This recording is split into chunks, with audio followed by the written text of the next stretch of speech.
పవిత్రాత్మ స్వరూపులకు ప్రియాత్మ బంధువులారా, శ్రీమద్ భగవద్గీత అష్టాదశాధ్యాయం అంటే 18వ అధ్యాయము మోక్ష సన్యాస యోగం. అందులో మనం సాధకుని యొక్క ముఖ్యమైనటువంటి శ్లోకాలు చెప్పుకుంటున్నాం. సాధనా శ్లోకాలు 3 శ్లోకాలు. ఒకటి బుద్ధ్యా విశుద్ధ్యాయుక్తం, 2 వివిక్త సేవి లగ్భాస్, ఈ 2 అయిపోయినాయి. 3వది అహంకారం.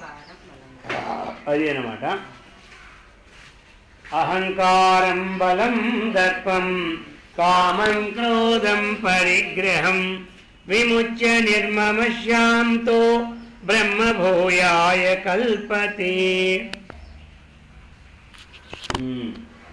చెప్పారు. ఇప్పుడు 3వ శ్లోకం వచ్చేసాం. అర్థమైందా? సాధన క్లాస్ కంప్లీట్ అవుతుంది ఇప్పుడే, ఇంకొక పూట సాధన. అందులో అహంకారం అర్థమైందా?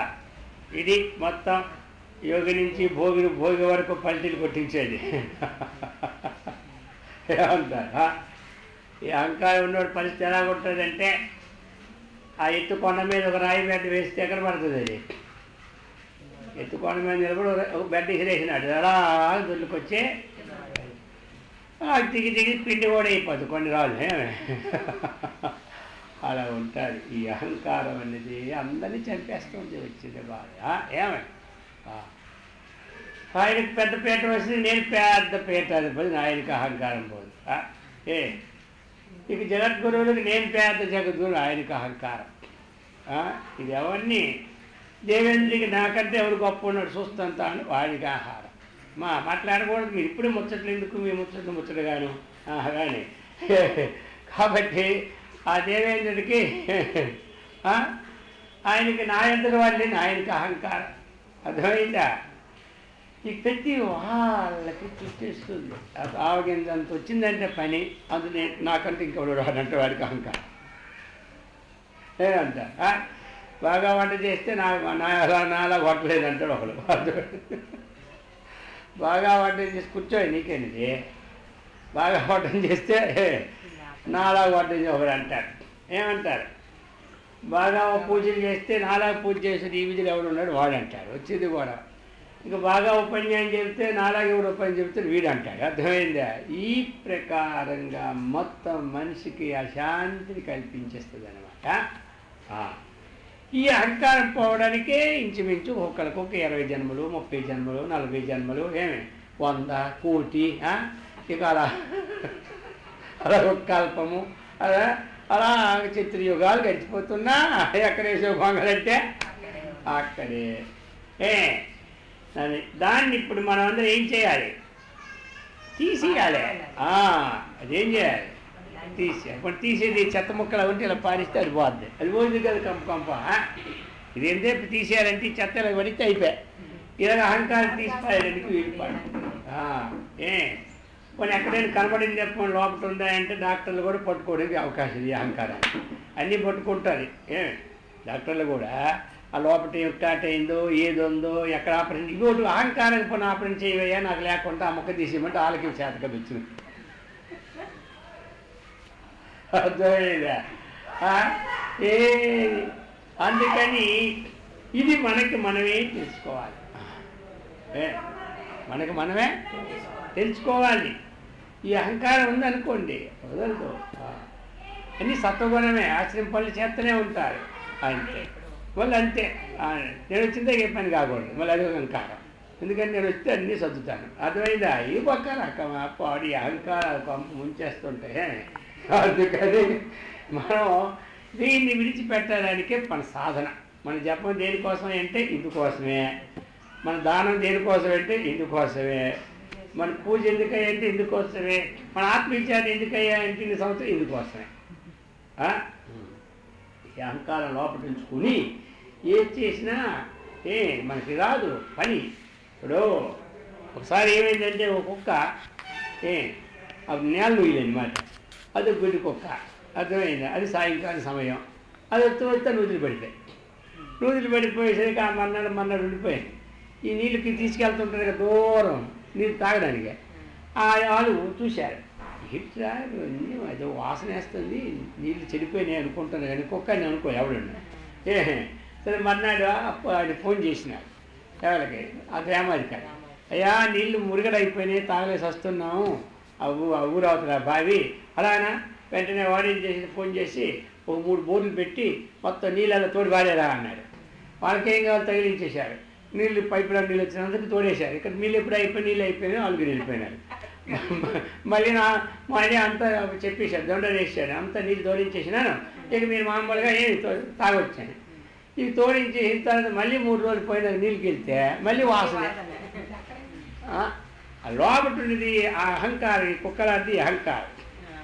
అది అలా ఉంచుకొని మనం అన్ని పూజలు చేస్తున్నా, ఏం చేస్తున్నా, ధ్యానం చేస్తూ ఉన్నా, దానం చేస్తున్నా ఇది ఒకటికి ఎక్కనే అవుతుందన్నమాట. అర్థమైందా? ఇది కనపడదు, ఈ వాసన, ఈ సువాసన రానే అవుదా. ఎందుకంటే అది దుర్వాసన ఉంది ఒకటి, అది మొత్తం కుక్క సంచి నీళ్ళందుకు దుర్వాసన పట్టించినట్టు ఇది మొత్తానికి పట్టేస్తుంది. అందుకని ఇప్పుడు మనం ఏం చేయాలి, మనకు మనమే తెలుసుకోవాలి. ఏమంటారు, మనకు మనమే. ఇది ఎలాగా కొంత నాకు అలాంటి అహంకారమే ఉండదు, అంత బయటికే అంతే. లోపల మళ్ళీ మామూలే, లోపల మళ్ళీ లేకపోతే మళ్ళీ మామూలు బయటికి వచ్చే. నేను అలాంటిగా నాకు అహంకారం, నాకు ఎప్పుడూ పూర్వజన్మని తీసేసుకున్నాను అంత కొంతమంది. పూర్వజన్మ లేక వచ్చే జన్మ పోవడంతో ఉంది ఇప్పటికే, అర్థమైందా? అందుకని దీన్ని చేశారు. మరి ఇది అహంకారం అంటే అహం అహం కరోతి అహంకారం, నేను నేను నేను నేను అని. అర్థమైందా? ఈ అహంకారం అన్నటువంటిది మనం పని చేయాలి, కనబడుకుంటూ ఉండాలి. అర్థమైందా? లోపల ఆయన చూస్తాడు, ఎవరు? ఆయనకి అన్నీ తెలుసు. అర్థమైందా?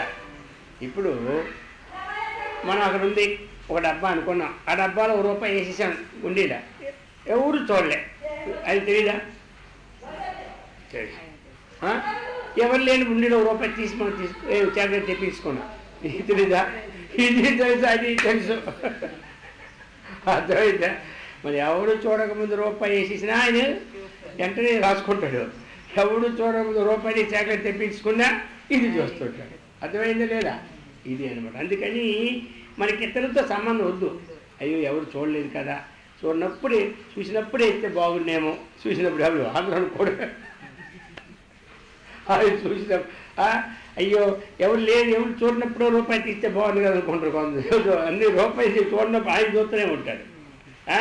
దానికి వడ్డీ వేస్తుంటాడు, దీనికి వడ్డీ వేస్తుంటాడు. రెండుకి వడ్డీలే, దానికి చక్ర వడ్డీలే, తీసేదానికి చక్ర వడ్డే, వేసేదానికి చక్ర వడ్డే. అర్థమైందా? ఇది పాప వడ్డీ, అది పుణ్య వడ్డీ. ఈ రెండు చూస్తుంటారు ఎవరు. అందుకే అంతరంగమందు మీకు వచ్చిన పద్యం పాడండి. అంతరంగమందు అపరాధములు చేసి మంచి వాణి వలనే మనుషుడు, ఇతరులు ఎరుగుకున్న ఈశ్వరుడు కూడా విశ్వదాభిరామ. ఆయన పద్యాలు మర్చిపోతుంది, ఎన్నిసార్లు చెప్తున్నా. నాకు పని మరి స్వామి అన్నీ చెప్పిస్తే మరి మీకు టైం ఎక్కడ ఏం చెప్తున్నాను సార్, మీకు చెప్పినా చెప్తుంటాను ఏదో ఒకటి. నేను అంతరంగమందు అపరాధములు చేసి మంచి వాని వలె మనుజుడుండు, ఇతరులు ఎరుగుకున్న ఈశ్వరుడు ఎరుగడా విశ్వదాభిరామ విను. ఇవన్నీ ఆయన తెలిసిపోతాయి. వెంకటేశ్వర దగ్గరే కొట్టేస్తున్నారు ఉండిలో, మొత్తం లెక్క పెడుతూనే ఉంటుంటారు. వాళ్ళు వేసుకుంటే అది ఎన్ని టీవీలు పెడితే ఏమి లాభం. ఆ టీవీలు పెడుతూనే ఉంటాడు, సూపర్వైజర్ అక్కడ ఉంటే ఉంటుంటారు. ఆ సూపర్వైజర్ అందరికీ కనెక్షన్లే.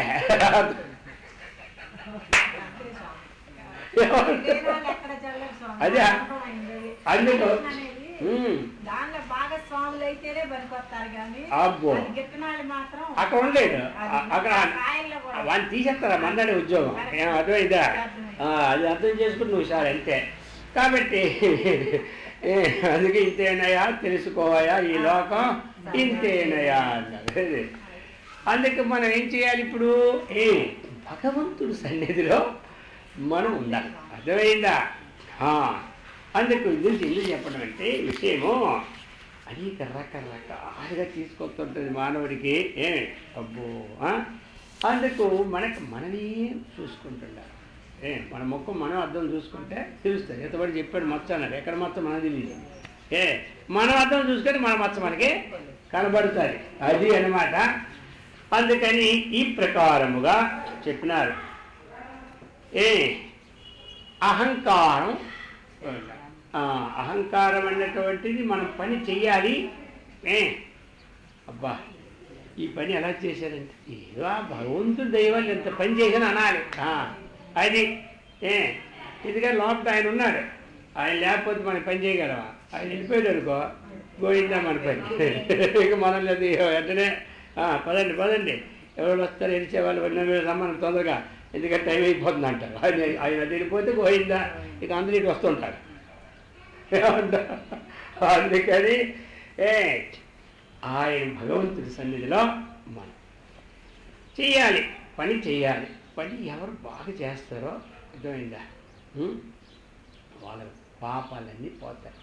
అమ్మ అవన్నీ ఉంచేయండి, పట్టుకోద్దు, మీ దృష్టి పోతుంది. తర్వాత ఇక మీకు ఒకే పనులు అన్ని పనులు అయిపోకూడదు. ఉపన్యాసం మళ్ళీ ఇదే అదే ఉంచే వినండి హాయిగా. ఇది అసలే కోతులాంటిది మనసు. ఇక అక్కడ ఇలా గీసామనుకో, ఆ గీత మీద అలా మనసు ఉండిపోదా. మళ్ళీ ఉపన్యాసం తర్వాత ఇది మీకు ఖాళీ టైం చెప్పిన ఎలా టైంలా అక్కడ అదేదో ఊర్లాగా ఉంది, అక్కడది సోలాపూర్. మొత్తం మీద అర్థమైంది అందరికీ? ఏమర్థమైంది? అది తీసేసుకోవాలి. అది తీసుకుంటే జ్ఞానం. ఇంకో ఇది మొదట వ్యవహారిక అహంకారం అంటారు. ఏమంటారు? ఇది వ్యవహారికం అంటే ఏ పని చేసినా సరే ఆ పనిలో నా పేరు ఉండాలి, నేను లేకపోతే ఆ పని కాకూడదు. అర్థమైందా? ఇది అన్నమాట. ఇక పారమార్థికమైన అహంకారం వెళ్తే అది పోగొట్టుకోవాలి. ఏమిటంటే ఈ శరీరమునందు ఆత్మత్వ బుద్ధి అనేది పెద్ద అహంకారం. శరీరమే నేను అనుకోవడం అది అసలు అహంకారం. ఈ అహంకారం ఎలాగైనా పోగొట్టుకోవచ్చు. కానీ ఈ శరీరమే నేను అనుకున్న అహంకారం ఉందా, ఇది అస్సలే జన్మ జన్మలకి కారణం. ఈ అహంకారాలు ఏవో ఒకటి పోతాయి. ఎంతవరకు ఉంటుంది? శక్తి ఉన్నందుకుంటుంది అహంకారం. శక్తి తగ్గిపోయితే నేను మళ్ళీ ఇలా మాట్లాడితే నాకు ఎవడైనా తెచ్చి పెడతాడో లేదో అని వాడు అప్పుడే దించేసుకుంటాడు. అర్థమైందా? అంతే కదా. ఇక వాడేమైనా మంచం లేవలేడు. ఇప్పుడు నేనంటే నువ్వే చూసుకున్నా నేను పోతున్నాను, లేదే అంతా నువ్వేనయ్యా బాబు అన్నాడు. అప్పుడు అంటాడు వాడే. అర్థం ఎందుకంటే అందించాలి కదా సమయం, కాఫీ పాలు భోజనం. అందుకని ఈ అహంకారం రోడ్డుకోవచ్చు. కానీ శరీరమే నేను అనే భావం ఉందా, ఇది అసలు అహంకారం. ఇది కొంపలు ముంచుతుంది అనమాట. అర్థమైందా? ఎలాగంటే జన్మ జన్మకి ఈ శరీరం ఇస్తూనే ఉంటుంది. ఎందుకంటే శరీరం కంటే భిన్నమైన తెలియదు కాబట్టి ఏదో శరీరం వస్తూనే ఉంటుంటారు. మన ప్రారంభ విషయాన్ని బట్టి అది ఏ శరీరం కానీ, పశువు కానీ, పక్షి కానీ, దేవేంద్రుడు కానీ, మానవుడు కానీ. అందుకు రెండో అహంకారం ఏంటంటే శరీరం నేను కాదు అనుకోవాలి. ఇంద్రియాలు నేను కాదు, మనస్సు నేను కాదు, బుద్ధి నేను కాదు. మరి ఇంక అన్నిటికీ సాక్షిని ఎవరినో అతను నేను అనుకోవాలి. అర్థమైందా? ఇది అనుకుంటే మోక్షం. ఇది అనుకుంటే మోక్షం వస్తుంది అన్నమాట. ఇది నేను కాదు అనుకుంటే పనిచేసి కూడా నేను నాది కాదు, నేను కాదు అనుకుంటే మనకు అంతఃకరణం పరిశుద్ధంగా ఉంటుంది. ఈ రెండు లాభాలు, ప్రశాంతమైన మనస్సు ఉంటుంది అన్నమాట. వీరికి ఎందుకు అంటే గవాళ్ళని వాడు వచ్చినప్పుడే పని ఆపినండి దొంపదేగా. అంతవరకు చేసినాడు కానీ అప్పుడే ఆపిన వల్ల నేను చేయలేదు అనుకుంటాడేమో అని మళ్ళీ దిగబగా అలసిపోయినాడు కూడా అక్కడ కూర్చుంటాడు. ఇది లేనివాడా హాయ్ అలా కూర్చుని మెల్లగా ప్రశాంతంగా ఉంటాడు. అందుకని అహంకారం ఇది చెప్పినాడు. ఏమయ్యా? అహంకారం బలం. ఇక రెండవది బలం అనేది అహంకారం, బలం, దర్పము, కామము, క్రోధము, పరిగ్రహం, విముచ్చ విడిచిపెట్టమన్నాడు. ఇవన్నీ మరి బలాన్ని కూడా విడిచిపెట్టమన్నాడు. మరి బలం విడిచిపెట్టి పని ఎలా చేయగలం మనం? ఏ బలం? ఆ కామక్రోధాది వేగమైన బలం ఉంది కదా, ఇప్పుడు బలం అన్నమాట. ఒక్కరు తను పట్టు పని అవ్వలేదా వాడు ఎంత బలం చూపెడుతుంటాడు. ఇంటి మీద చూపెడతాడు, ఇంటి మీద చూపెడతాడు, తన ఒంటి మీద కూడా చూపెట్టుకోండి అప్పుడు ఒకసారి. చెయ్యి నేను అని అంటారు. గోడకల్లో గుద్ది గుద్దురా చెయ్యి తెలియదు పాపం. అర్థమైందా? అందుకని ఈ కామక్రోధ రాగ ద్వేష ఈర్ష్యాదులు ఈ బలాన్ని తగ్గించుకోవాలి. ఒకరికి ఎంత బలం ఉంటే సచ్చినా వాడి ముఖం చూడ్డు. చూశారంటే ఏమో కంపు మునిగిపోయినట్టే కిందకే తలొచ్చుకుంటాడు. ఎందుకు చూడ్డు? వాడు అవును నచ్చిందనమాట. వీడు నిన్న కాకుండా వచ్చాడు, అబ్బో ఇంత రోడ్ అయిపోయినాడా, ఇన్ని మేడలు కట్టేసినాడా, అబ్బో ఎన్ని ఉంగరాలు పెట్టుకోండి అని ఈ ఈర్షి చూడలేడు. అది ఆ బలం వదిలేయాలి. అర్థమైందా? అది బలంగా ఉన్న చేత చూడలేకపోతున్నాడు. అలాగే ద్వేషం, ఆ బలం వదులుకోవాలి. కోరిక తాను కోరినందుకు అయిందా కొంతమంది పట్టు బలం వదలరు. అది మంచిదైతే పర్వాలేదు, చెడుదైతే ఉండకూడదు. అర్థమైంది కదా? ఇలాంటివన్నీ ఈ బలం వదులుకోవాలి. ఈ బలాన్ని వదులుకోవాలి. ఇంకా ఎలాంటి బలం? మనకి దుర్జన సాంగత్యంతో బలం బాగా చేకూరుతుందని అనిపిస్తుంది ఒకసారి. ఆ బలాన్ని వదులుకోవాలి. అది చాలా ప్రమాదం. ఏమంటారు? అది అలా వాడుకుంటుండాలి, కత్తిలాగా వాడుకోవాలి వాళ్ళని. అర్థమైందా?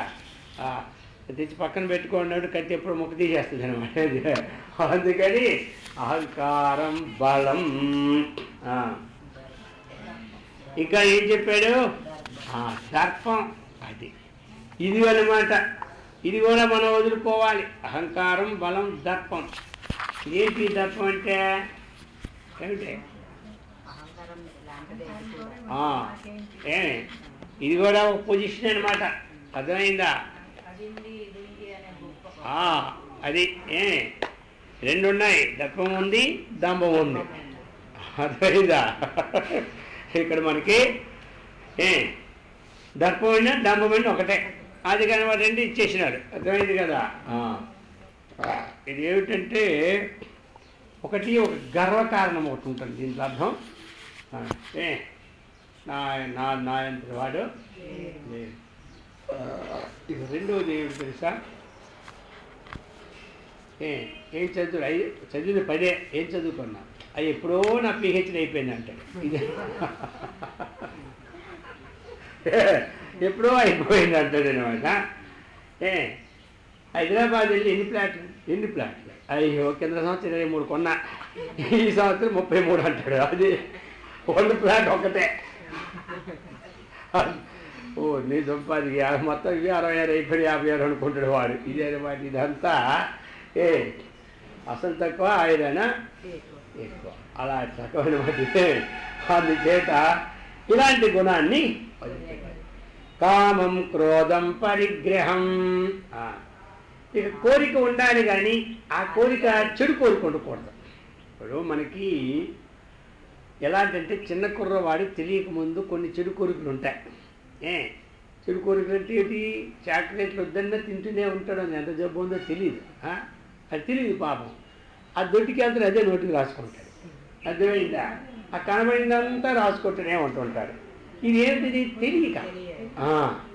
అర్థమైంది కదా? అందుకని దాని ఎందుకు కోరిక పుట్టింది వాడికి.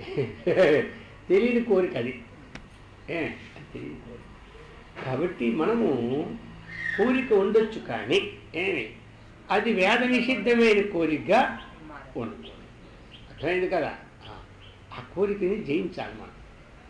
ఒకవేళ చిన్న కోరుడు తెలియక ముందు రాసుకున్నాడు, తెలిసింది స్కూల్కి వెళ్ళినప్పుడు రాసుకుంటాడా, ఆ అశుద్ధం దూరంగా పెడతాడు. అలాగనే మనం కూడా కొన్ని ఈ యొక్క ప్రకృతిపరమైనటువంటి మాయతో పడిపోతూ ఉంటుంటాం మాయలో. మళ్ళీ ఆ మాయను ఏం చేయాలి? మనం స్క్రీన్ చేసుకోవాలి. చిన్నకోడు బురద అంటుకుని మనం కూడా బురద అంటుకుంటాం. తెలియక బురదలో కాలు పెడుతుంటాం.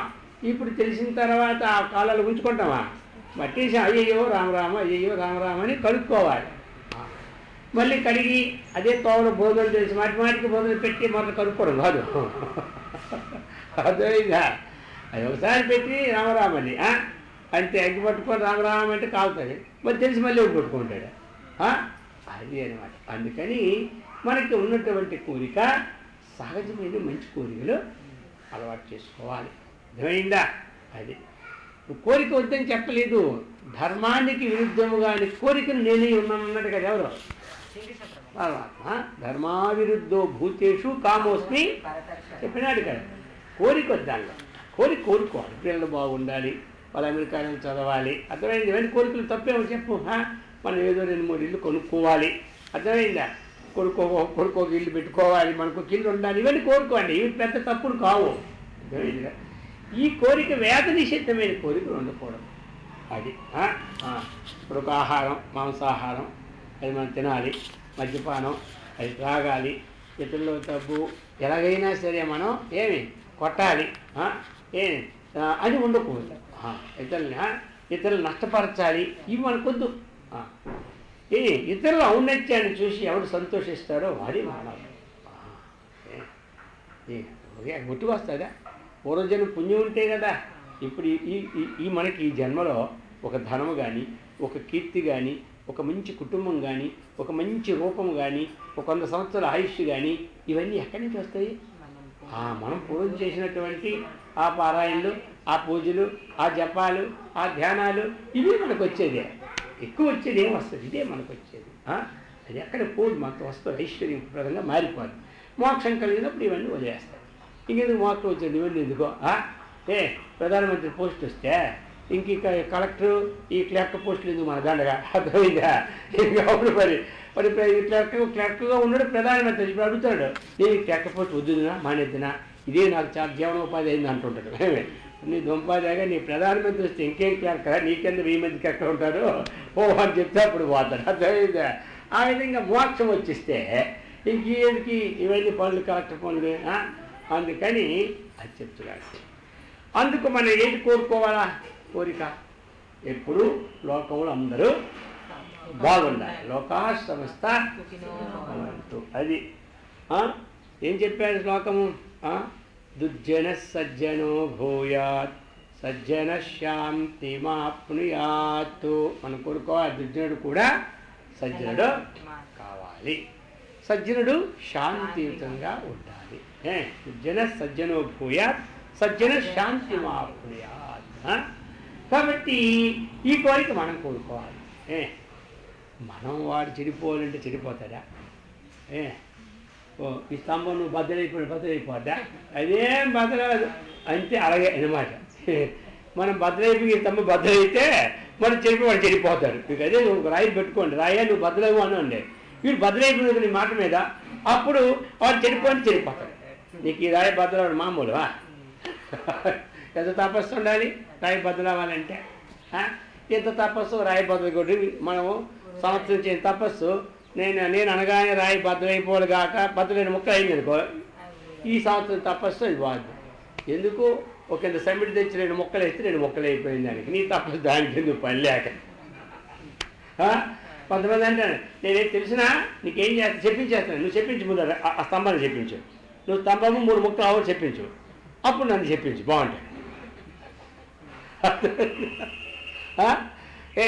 ఆ గోడ నువ్వు ముక్కలైపోను, అప్పుడు నీ చేప ముందు తెలుస్తుంది, నీ చేప మీద నీ పాడేయటం.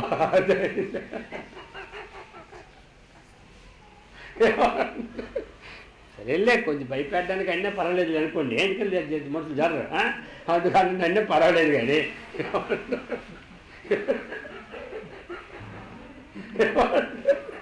అప్పుడప్పుడు నా సంగతి తెలియదా అని అంటే అది మంచిదే జరగడానికి. నీ సంగతి చూపెట్టి అన్నాడు కోపం మరి పోద్ది. అందుకని చెప్తున్నాడు కోరిక ఉండాలి. ఆ కోరిక ఎలాగ ఉండాలి? ఇతరులకి నష్టమో కష్టమో కలగటం. అర్థమైందా? మనం బాగుండాలి. కోరిక తప్పేమో ఎవరిద్దన్నారు కోరిక? రోజు కోరుకోవచ్చు తెల్లారేసి భగవంతుడు మన కోరిక. ఏది కోరుకోవాలి? మొట్టమొదట అయ్యా మొన్న చెప్పా, మొట్టమొదట బుద్ధిలో నాకు సద్బుద్ధిని ప్రసాదించు, ఇది ఉండాలి. ఏమైందా? ఇది ఉంటే అన్నీ ఉన్నట్టే. ఇంక లోకంలో ఇంక లేదే లేదు. అందుకు చెప్పాడు కోరిక. ఇంకేం కోరిక కావాలి? మానవ జన్మలో 4: ధర్మము, అర్థము, కామము, మోక్షం. చివరి మోక్షాన్ని నాకు ఈ జన్మలో ప్రసాదించు దేవా అని కోరుకోవాలి. రోజు ఏం కోరాలంటే మోక్షాన్ని కోరుకోవాలి. అది కూడా. ఇక క్రోధం. క్రోధం ఇప్పుడు పని చేయాలనుకున్నాడు, ఆ పని కాలేదు, అడ్డు పెట్టాడు ఎవడైనా, ఇప్పుడు కోపం ఆటోమేటిక్గా వచ్చేస్తుంది. కామాత్ క్రోధోభి అంటే తాము అనుకున్న పని అవ్వకపోతే కోపం వచ్చేస్తుంది. అర్థమైంది కదా? అది. రెండవది కోపం ఎప్పుడు తను అందరూ గౌరవంగా చూడకపోయినా కోపం వచ్చేస్తుంది. అర్థమైంది కదా? అది ఏమంటారు? రెండవది తన తినాలని ఉంది, తినడానికి వీలు పడ్డంలే, అప్పుడు కూడా ఏమొస్తుంది? కోపం వచ్చేస్తుంది. అది ఎవరు పుట్టించిన కోపం కదా, తనకు తాను కోపమే. అవును. ఇప్పుడు మరి ఏదైనా మరి తినాలనుకుంటున్నా నూనె పదార్థాలు, డాక్టర్ నూనె పదార్థాలు అన్నాడు అనుకోవాలి. ఇప్పుడు ఏమి లేదు, ఆ పదార్థాల మీద కోపం, ఆయన మీద కోపం. మరి ఇక ఇప్పుడు అందరికీ జనరల్గా స్వీట్ తినాలనుకున్నామని తినమన్నామని మన మీద కోపం మళ్ళీ వచ్చాడు. మాటి తినమంటే ఇది మంచి స్వీటు బ్రహ్మాండానికి ఈ మధ్య 10 రోజులు పెట్టి తయారు చేయలేదు, ఒక్క 2 తింటే బాగుందంటే అదిగో ఏంటి మీరు మసాలా పెడతారు ఆ స్వీట్లో, మళ్ళీ అది కోపం. అర్థమైందా? అందుకని ఈ కోపం అనేది ఎలా వస్తుందో తెలియదు, కోపం ఇచ్చేస్తుందా? అది. ఈ కోపాన్ని తగ్గించుకోవాలి మనం. ఏమంటారు? కోపం ఒక్కసారి గట్టిగా వచ్చింది అనుకోండి, ఒక వారం దినాలు చేసిన జపశక్తి అలా పోతుంది అన్నమాట. అందుకని మెల్లగా తెచ్చుకోవాలి కోపం. ఒకేసారి స్పీడ్ తెచ్చుకోవాళ్ళు.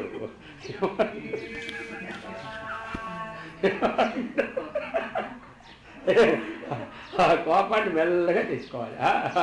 అంతేగాని ఒకేసారి కోపం గట్టిగా తెచ్చుకున్నాం అనుకో, అది మళ్ళీ ఇది అవుద్ది. అది పోయిన శక్తి పోయినా కొంచెం పాస్ అవుతుంటుంది అనమాట. మనకు సరే గాలి ఇప్పారు కూడా సైకిల్కి, అది వెంటనే ఫస్ట్ పోతుంది అనమాట. కొంచెం ఇప్పారు అనుకో, 1 గంట 2 గంటలకి పోతుంటుంది. అందుచేత చెప్తున్నాడు అయా క్రోధం. క్రోధం అనేది విడిచిపెట్టుకోవాలి. ఇది ఏం చేస్తుంది? ఈ క్రోధం మనుషులకి మనసు గట్టిగా పట్టేసి అగ్గి మీద గుగ్గిలు అయిపోతుంది, ఏది వాడు తాను కూడా అశాంతి అయిపోతాడు. అందుకని ఆ క్రోధాన్ని మనమే వదిలించుకోవాలి. ఎవడు వదలదు, ఇవన్నీ ఎవరికి వాళ్ళవే ఇవి స్వయం ట్యాబ్లెట్స్ అనమాట. ఈ ట్యాబ్లెట్లు ముందు మనం వినియోగించుకోవాలి, తర్వాత ఇతరులకి ఏమైనా పనికొస్తాయి. మనం ఏం చేస్తామంటే ఈ ట్యాబ్లెట్ ఇతరులకి ఇస్తాం, కానీ మనం మాత్రం మనం వేసుకోం తొందరగా. మనం వేసుకోం, ఇతరికి ట్యాబ్లెట్లన్నీ చేస్తుంటాం. కాబట్టి ఈ ట్యాబ్లెట్లన్నీ ముందు మనం వేసుకోవాలి. స్వయం తీర్త్వా పరాన్ తారయితను తరించాలి, తల్లి తరింపు చేయాలి. అది అనమాట. అందుకు క్రోధం, కోపం పాపానికి మూలం అన్నాడు. అదే విద్యాప్రకాశ్ కోపం వస్తే ఏం చేయాలంటే, నీ కోపం వచ్చినప్పుడల్లా చక్కటి అర్థం చూసుకుంటుండ అన్నాడు. అర్థం కోపం వచ్చిందా అర్థం చూసుకోమన్నాడు. వాడు అర్థం చూసిన కాబట్టి కళ్ళు పళ్ళు కనపడతాయి బాగా. అందుకు ఒకడేమంటాడు, నేను కోపం వస్తే మనిషిని కష్టమా అంటాడు. వాడు నిజంగా చెప్పేస్తున్నాడు, నేను రాక్షసుని. అర్థమైందా? అందుకని కోపం పాపానికి మూలం. అందుకని కోపాన్ని. ఇంకా పరిగ్రహం. పరిగ్రహం అంటే ఏమిటి? ఇతరుల నుండి పరితః అన్ని విధాల గ్రహ ఉపాదాన కారణే. అర్థమైంది కదా? కొంతమంది ఇస్తూనే ఉంటుంటారు, ఇది వడ్డీ వడ్డీ, ఇదేదో ఉంచుకోండి మీరు అని అంటుంటారు. కానీ గృహస్థులందరూ కూడా పరిగ్రహం తీసుకోండి ఎంత జరుస్తారు, ఎంత తీసుకొని పుచ్చుకుంటారా? అబ్బో ఇష్టం లేకపోతే మేము కూడా ఆ కూరే వండుకున్నాం ఈరోజు, అయ్యో మళ్ళీ తెచ్చినావా, ఏమీ లేదు వండుకొని పాడు. అదే కానీ పరిగ్రహ ఆసక్తి, అబ్బో మంచి పని చేసావు, అసలు మాకు ఆ కూర దొరకనే లేదు, తీసుకోవడం కాదు. ఆ తోటకూరే తెచ్చిన, కానీ మీరు పాలక పన్నీరు ఉండాలి, మంచి పని చేశారు, మా ఇంటికి బంధువు కూడా వస్తుండే అంటాడు వ్యాసు ఉంటే. వ్యాసు లేదనుకో, అబ్బో నిన్న మా ఆయన తెగ తెచ్చారు పాలక పన్నీరు కూర, అలాగే పన్నీరు ఇస్తుంది పొద్దులే అమ్మాయి ఇది పట్టుకెళ్ళి. ఇప్పుడు ఎందుకంటే ఆ పరిగ్రహ బుద్ధి లేకపోతే పుచ్చుకోరు. ఒకవేళ కొంపతీసి ఇచ్చేసినా రేపు కూర వండి వచ్చిందా ఇచ్చిందా నిద్ర పడదు. ఇప్పుడు ఇద్దాం వాళ్ళకి, ఎందుకంటే అది మనం తినేసినాము, ఏమో మనకేమో వండుకుంటుందో, మన ఇచ్చేస్తే పోతుంది అన్ని. చూసా ఆ పరిగ్రహం అనేది ఉండకూడదు అన్నాడు కదా. అది పాటిస్తూనే ఉన్నారు దుస్తాస్తులు చాలామంది. అర్థమైందా? ఇప్పుడు పెళ్ళికి వెళ్ళారు, భోజనాలు పిలుస్తారు, అక్కడ అన్నీ అవుతాయి, అక్కడ అన్నీ కూర్చుని లిస్ట్ రాసుకుంటుంటాడు. ఎవరు ఎంత వేశారు? 516లా, 1016లా. ఈ లిస్ట్ ఎందుకయ్యా అంటే రేపు మళ్ళీ వెయ్యాలి. అది పరిగ్రహం ఉండకూడదు. వాళ్ళకు రూపాయి ఎక్కువ వేసినా వేసిస్తారు. చూసారా మరి? ఇచ్చేయాలని ఉంటారా లేదా?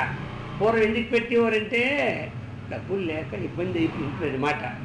ఇప్పుడంటే ఎలాగో మన డబ్బులు కనబడుతున్నాయి, కానీ అప్పుడేం డబ్బులు అవి లేక ఇబ్బంది అవుతుంది. 10 మంది వచ్చినప్పుడు మంచి 500, 300, 200 ఇస్తే ఆ డబ్బులన్నీ పూట పెట్టుకొని ఏమే ఆ పెళ్ళికి వచ్చిన బ్యాండ్ మేళాలకు అడిగి ఇవ్వాలి కదా డబ్బులు. ఇప్పుడు అవి లెక్క పోడా. అప్పుడు అంతా 2-3 వేలు ఇస్తుంది, పెద్ద కొండ అనమాట. అర్థమైందా?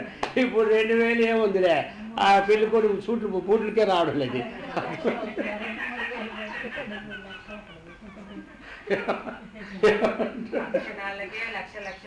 లక్షలు అది అర్థమైంది. ఆనాడు అంత కష్టం, అందుకని ఇది పెట్టారు ఈ చందాలన్నీ. అర్థమైందా? ఈ ఇళ్ళు అంటారు ఇది చందాలంటే మళ్ళీ ఎవడు పోయేటప్పుడు అడిగి చందాలు అది ఇదేమో పారితోషికాలన్నమాట. ఆ పేరులో తేడా ఇంకేమీ లేదు. ఇది చందా ఇచ్చేటట్టు వాడి కోపం, పెళ్ళికి పారితోషికం ఇచ్చారంటే వాడికి మా సంతోషం. ఆ పేరులో డిఫరెన్స్ అంతే. అందుకని ఈ విధంగా పరిగ్రహం తీసుకున్నా ఇచ్చేసేవారు. అదే ఒకవేళ వాళ్ళంతకే లెక్కే వాళ్ళ ఇంట్లో ఎంతమంది పెళ్ళికి ఉన్నారు, మన ఇంట్లో ఎంతమంది ఉన్నారు, వాడు ఎంత వేసినాడు. మళ్ళీ వాడు పెళ్లి రాదు కూడా ఇచ్చే మొత్తం పట్టుకెళ్ళి ఇచ్చి ఇప్పుడే అంటాడు అనమాట. వాడింట్లో 3 నుండి 1000 ఇచ్చాడు వీడికి, ఆ 1000 3 సార్లు శబ్దాలు, ఎప్పుడే 1000 ఇస్తే తర్వాత మళ్ళీ ఇవి వేస్తాడు డబ్బు. ఇవన్నీ లెక్కలే.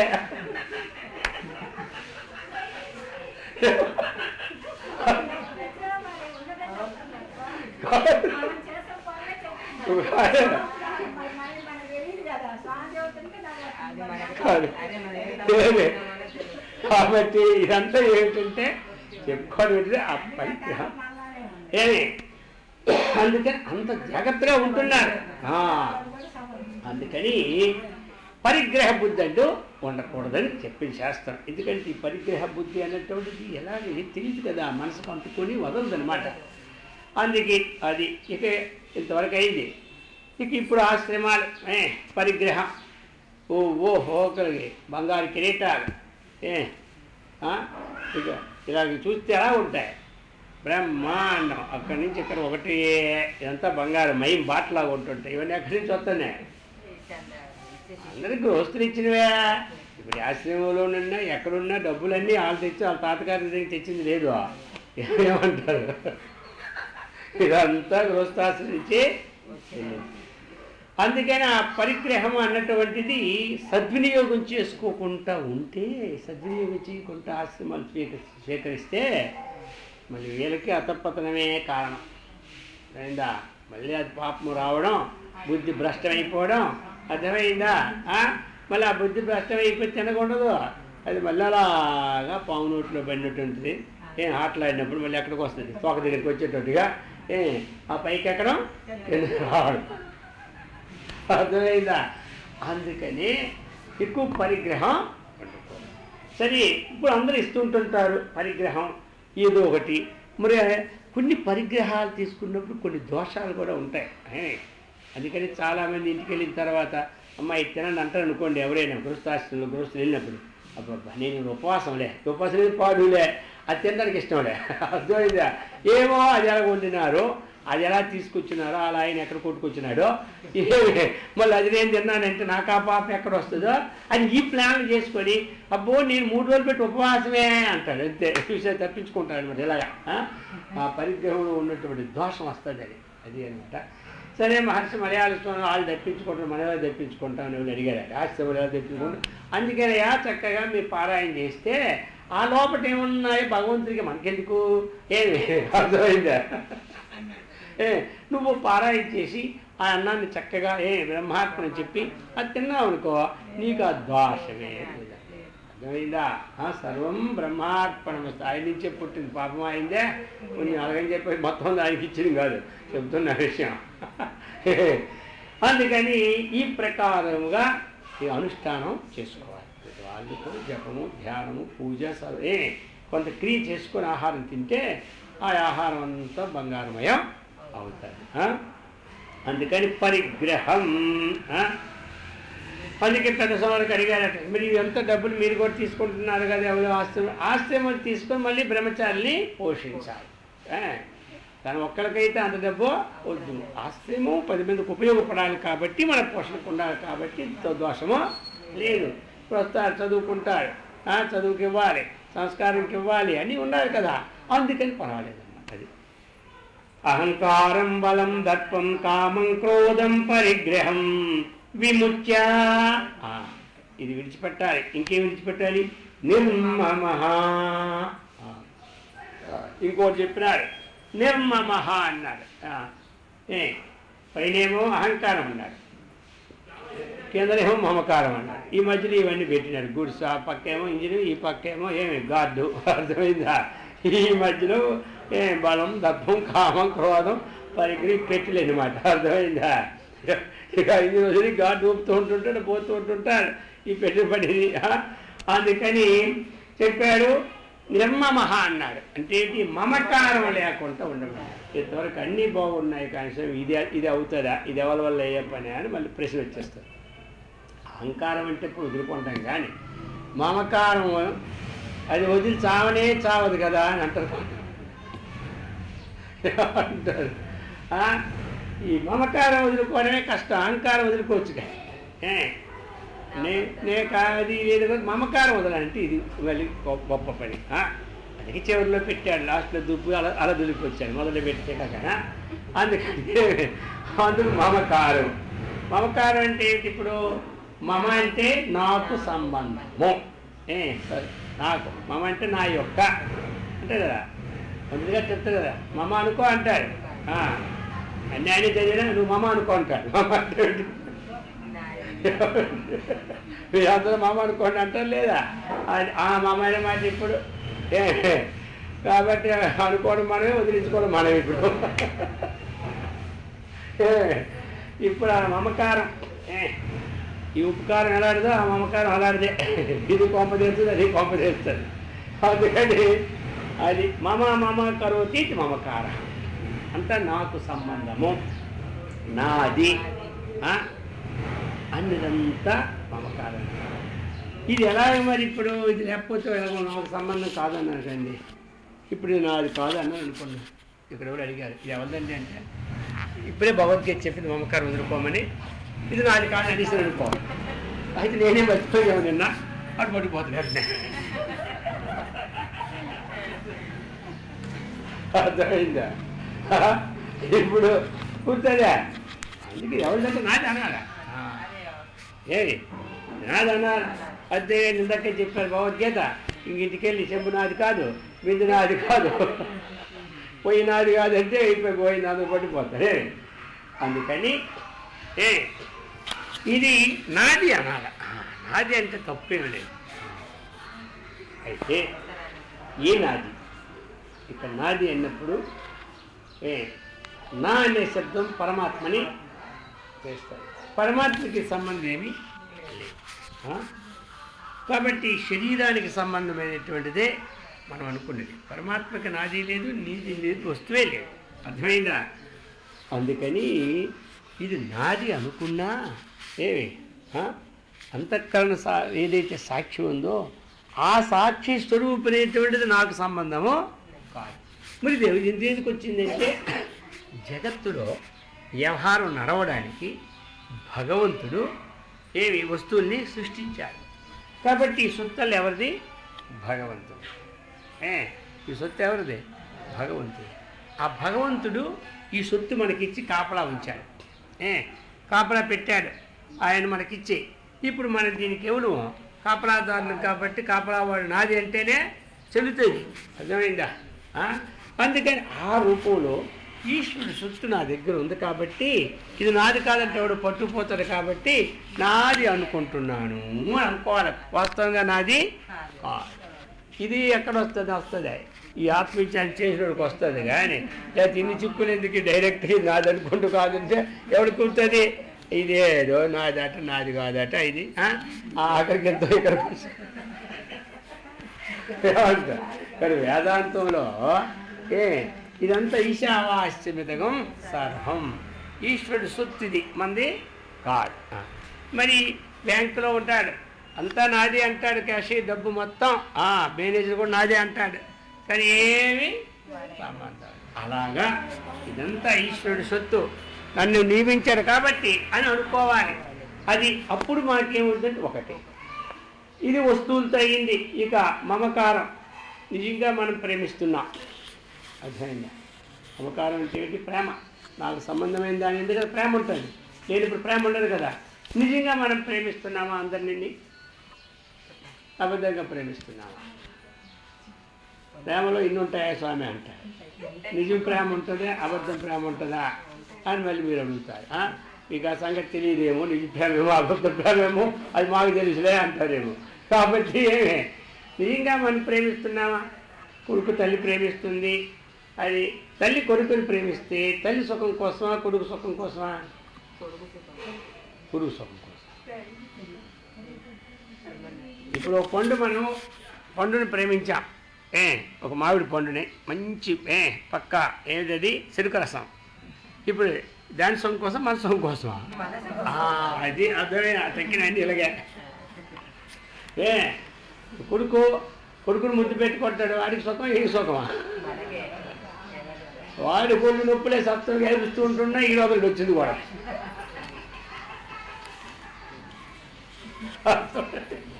ఇప్పుడు ఎవరెవరు ప్రేమించదట. కాబట్టి ఈయన సుఖం కోసమే ఆయన అందరూ అంతే అనమాట. వాళ్ళ సుఖం కోసం నేను చస్తున్నాను అంటాడు, వీడి సుఖం కోసమే. ఏంటి వాడికి వచ్చింది వీడి దుఃఖం తీరిపోవడానికి వాడి పని చేస్తున్నాడు, అంతేనే. వీడు సంతోషం కలగాలి లేదా? అందుకని మనం ప్రేమించేది ఎవరి కోసం ప్రేమిస్తున్నాము అంటే ఇతరుల కోసం కాదు, మన కోసమే ప్రేమ. తెలిసింది ఇప్పుడు అందరికీ. అబ్బో నా జీవితం వల్ల వారికి అర్పించేశానండి అంటాడు. ఏమి అర్పించేసినామో అర్థం.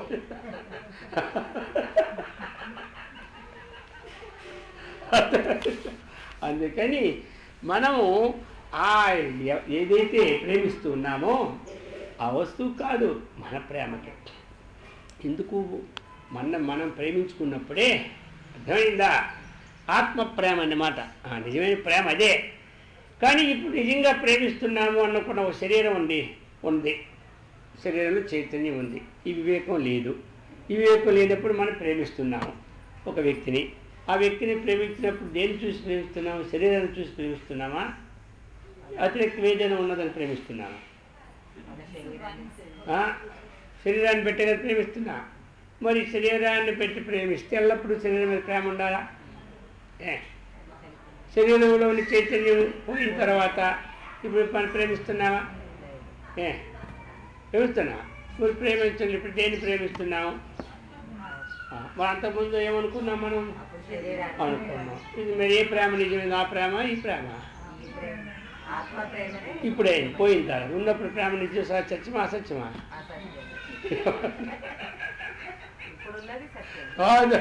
ఇప్పుడు నిజంగా ప్రేమించేది ఆత్మనే. కానీ ఆత్మను ప్రేమిస్తున్నామని మనకు ఐడియా లేదు. ఈ యొక్క ప్రకృతి గుణాలను బట్టి వ్యామోహంతో శరీరాన్ని ప్రేమిస్తున్నాం అనుకుంటున్నాము, కానీ ఆత్మను ప్రేమిస్తుందా? అందుకని నువ్వు ఆత్మను ప్రేమిస్తున్నామని ప్రేమిస్తే అది నిర్మమ అయిపోయి, మమకారం లేనిది అయిపోయి. శరీరం కోసం ప్రేమిస్తున్నానంటే మమకారం. ఏమంటారు? నేను దేవుడి కోసం పని చేస్తున్నది యజ్ఞం అయిపోయా, తన కోసం పని చేస్తున్నానంటే కర్మ అయిపోయా. ఇది అనమాట. అందుకు విముచ్య నిర్మమ శాంత నిర్మమ. మమకారం వదిలిపెట్టమని లేదు, వదిలిపెట్టండి. ఎవరు వదిలిపెట్టి ఉండగలండి? ఎవరు ఉండలేము మార్కెట్. కానీ నిజంగా పరమాత్మతత్వాన్ని మనం ప్రేమిస్తున్నామనే భావాన్ని మమకారం పెంచుకోవాలి. ఏమి అది శాంత. ఇంకెలా ఉండాలి మనం?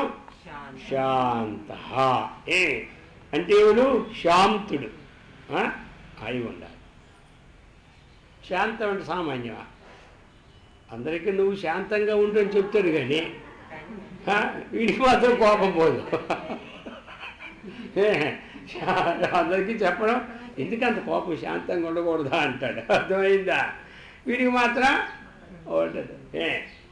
ఇప్పుడు ఒక ఆయన తాతగారు కాశీ వెళ్ళారు, మనవడు అడుగుతున్నాడు, తాతగారు అందరూ అక్కడ వదిలేసి వచ్చారంటారు, మీరు వదిలేరు అన్నారు. మరే నేను కోపాన్ని వదిలేసాను అన్నాడు. వీడు అది అడిగేదే, ఏ వదిలారు అని 10 సార్లు అడిగాడు. ఏరా నీకు చెప్తూ వినపడదరా, నేను కోపాన్ని చెప్పండి, మరి కోపానికి వచ్చిన తాతగారు అన్నాడు.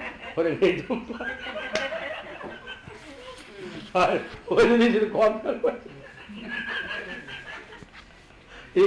ఇప్పుడే అందుకని ఇదంతా సామాన్యం. ఆ శాంతం రావడం అంటే మనందరినీ చక్కగా చూసుకుంటుంటే శాంతంగానే ఉంటాం మనం. ఏ పక్కన కొంచెం వచ్చిందా ఇక మన శాంతం చూడాలి, భద్రకాళి అయిపోద్ది మన పల్లె అన్నప్పుడు. అందుకని ఉండాలి, శాంతం ఉండాలి. అందుకని శాంతం రావాలంటే సహనం ఉండాలి. అది సహనం ఉండాలి. వచ్చిన దాంట్లో తృప్తిపడడం ముఖ్యమైన పని. కష్టపడాలి, రాత్రి పని కష్టపడాలి, వచ్చిన దాంట్లో తృప్తిపడాలి. రెండవది ఏదో అనుకుంటుంటారు, ఆడుకుంటుంటారు, అవన్నీ పట్టించుకోకుండా కొంచెం ఉంటుండాలి. అవి పట్టించుకోకపోతే ఈ విషయాన్ని పట్టినోడే పట్టించుకోడు, మామూలు పట్టించుకుంటాడు. నేను అంత తక్కువ వాడి దృష్టిలోనా, అబ్బో నేను చదువుకున్నాను వాడు చదువుకున్నా, వాడికన్నా నాకే మార్కులకి నేను తగ్గించుకోవాలంటాడు. అర్థమైందా?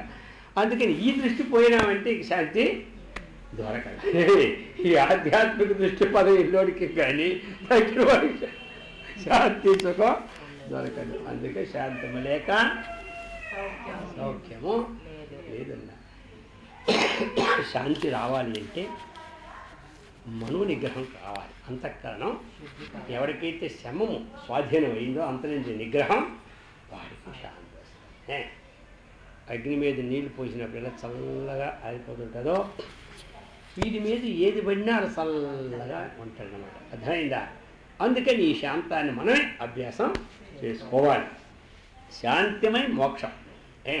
శాంతిం నిర్వాణ పరమాం మత్ సంస్థాం అధిగచ్చతి. కాబట్టి నిర్వాణ పరమ సుఖము శాంతే మోక్షం అన్నమాట. అందుకని ఆ మోక్షధామైన శాంతం అనేది మనకి ఎప్పుడు కలిగిందో ఆనందం, ఆనందమే బ్రహ్మానందం. అది అందుకని ఈ విధంగా ఎవరైతే ఉంటారు ఈ గుణాలు, బ్రహ్మభూయాయ కల్పతే, ఆ బ్రహ్మాత్మ భావాన్ని పొందడానికి సమర్థులవుతున్నారు. ఇప్పుడు మనం చెప్పిన గుణాలు బుద్ధిని పరిశుద్ధముగా ఆవించి 1, మనస్సుని ధైర్యముగా నిలబెట్టడం 2, శబ్దాది విషయాలని మనం చక్కగా మనం స్వాధీనం చేసుకోవడం 3, రాగము ద్వేషము విడిచిపెట్టడం. అయిపోయిందా? తరువాత ఏకాంతవాసాన్ని కోరుకోవడం, ఆహారాన్ని మనం కొంచెం లఘువుగా తీసుకోవడం, వాక్కుని మనస్సుని శరీరాన్ని స్వాధీనం పరచుకోవడం, ధ్యానం చక్కగా ఓంకారాన్ని ఉచ్చరించి ధ్యానాన్ని ఇష్టదేవంతో చేయడం. ఇక కొంత వైరాగ్యం, అర్థమైంది కదా, అవసరం లేని విషయాలు అవసరం లేని భోజనాలు విడిచిపెట్టుకోవడం. అది చేసుకున్న తర్వాత నేను చేస్తున్నానంటే కర్తృత్వం లేకుండా ఉండడం. ఆ బలం అన్నీ కూడా ఏది అంటే మనము ఈ లౌకిక విషయం లేనటువంటి వేద నిషిద్ధమైన వస్తువులతో బలాన్ని పెంచుకోకుండా ఉండడం, దర్పం గొప్పలు చెప్పుకోకుండా ఉండడం, కామము క్రోధము వేద నిషిద్ధమైన కోరికలు అవసరం లేని కోపాలు విడిచిపెట్టుకోవడం, పరిగ్రహం ఏ వస్తువును కూడా పరిగ్రహించాలని బుద్ధి లేకుండా ఉండడం, ఇక నిర్మమః మమకారాన్ని విడిచిపెట్టుకోవడం, అలాగనే శాంతిగా ఎల్లప్పుడూ ఉండేటట్టుగా అభ్యాసం అంత నిగ్రహం చేసుకోవడం. ఇవన్నీ పరిగ్రహాన్ని విడిచిపెట్టి మమకారాన్ని విడిచిపెట్టి శాంతిని పొందిన వాడికి ఈ మోక్ష సామ్రాజ్యమైన బ్రహ్మ విచారణ చేయడానికి వాడికి అర్హత కలుగుతుంది. అది అన్నమాట. అటువంటి అర్హతని భగవంతుడు మనకి సదా రక్షించుగాక. ఓం సహనావతు సహనౌ భునక్తు సహ వీర్యం కరవావహై తేజస్వినావధీతమస్తు మా విద్విషావహై. ఓం శాంతి శాంతి శాంతి. హరి ఓం తత్సత్.